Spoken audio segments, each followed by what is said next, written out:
సింధు గుజరాట మరాఠా ద్రావిడ ఉత్కల వంగ వింధ్య హిమాచల యమునా గంగ ముఖ్యల జలగిత రంగ తవ శుభ నామే జాగే तब शुभाशिष मागे गाये तव जय गाधा जनगण मंगलदायक जय हे भारत भाग्य विधाता जय हे जय हे जय हे जय जय जय जय हे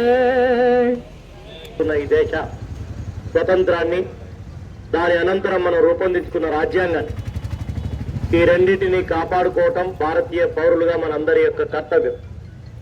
ఎందుకు ఆ మాట అంటున్నామంటే ఆ రెండింటికి వాళ్ళ ప్రమాదం వచ్చినటువంటి నేపథ్యం ఉన్నది. దేశం యొక్క ఐక్యతకు, సౌభ్రాతృత్వానికి, ప్రజల మధ్య ఉన్నటువంటి భిన్నత్వంలో ఏకత్వంతో నడుస్తున్న దేశ ఐక్యత విఘాతం కలిగించే ప్రయత్నాలు సాగుతాం. ఆ రకంగా దేశ ఐక్యతను కాపాడుకునే బాధ్యత మనది. మనం సాధించుకున్నటువంటి రాజ్యాంగాన్ని తూట్లు పొడుస్తూ పైకి అట్టని మాత్రం ఉంచుతూ లోపల రోజుకో పేజీని చింపివేస్తున్న విధానాలు వస్తున్నాయి. వాటికి వ్యతిరేకంగా ఈ రెండింటిని కాపాడుకోవటం దేశభక్తులైన మనందరి మీద ఆ కర్తవ్యం ఉన్నది. దేశభక్తి అంటే దేశం పేరు చెప్పి చెట్టు పేరు చెప్పి కాయలనుకోవటం కాదు. అవసరం వచ్చినప్పుడు దేశం కోసం నిలబడు. అందుకే భారతదేశ జాతీయోద్యమ చరిత్రను ఒకసారి చూసినప్పుడు ఎవరు దేశభక్తులో ఎవరు కాదో చరిత్ర చెప్తుంది. జాతీయోద్యమ పోరాటంలో బ్రిటిష్ వాళ్లకు క్షమాభిక్ష అడిగి ప్రాణాలు కాపాడుకున్న వారు ఇవాళ దేశభక్తులకు మేము వారసులం అని చెప్తా ఉన్నారు. వాళ్ళకు కనీసం ఈ దేశ జాతీయోద్యమ పోరాటంలో ఒక నెత్తురు చుక్క కాదు కానీ ఒక చెమట చుక్క కూడా దేశం కోసం చిందించినటువంటి వాళ్ళు ఇవాళ దేశం గురించి మాట్లాడుతూ ఉన్నారు. కానీ జాతీయోద్యమ పోరాటంలో భారతదేశం యొక్క ఔన్నత్యాన్ని పెంచే విధంగా తమ ప్రాణాల్ని కూడా లెక్క చేయకుండా పోరాడినటువంటి మహాయోధుల వారసులం ఎవరయ్యా అంటే మనమే ఇవ్వాలి.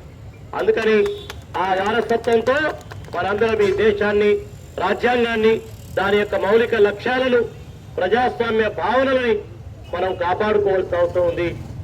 సారే జహా సే అచ్చా హిందూ సీతా హమారా అన్నటువంటి మాటలని, అదేవిధంగా ఇంక్విలాబ్ జిందాబాద్ అన్నటువంటి భగత్ సింగ్ నినాదాన్ని,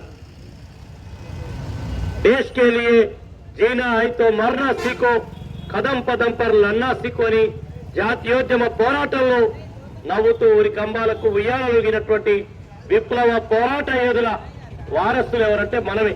అందుకే ఆ కర్తవ్య నిర్వహణలో మనందరం అడుగడుగున పనిచేద్దాం.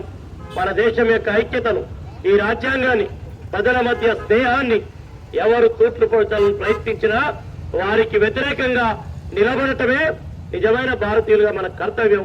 ఆ కర్తవ్యంలో ముందుకు పోదామని తెలుస్తూ ఆటో యూనియన్ కార్మిక సోదర సోదరీమణులందరికీ నా తరఫున, కాంగ్రెస్ పార్టీ తరఫున, మన ఎమ్మెల్యే గారి తరఫున మీ అందరికీ రిపబ్లిక్ డే శుభాకాంక్షలతో సెలవు.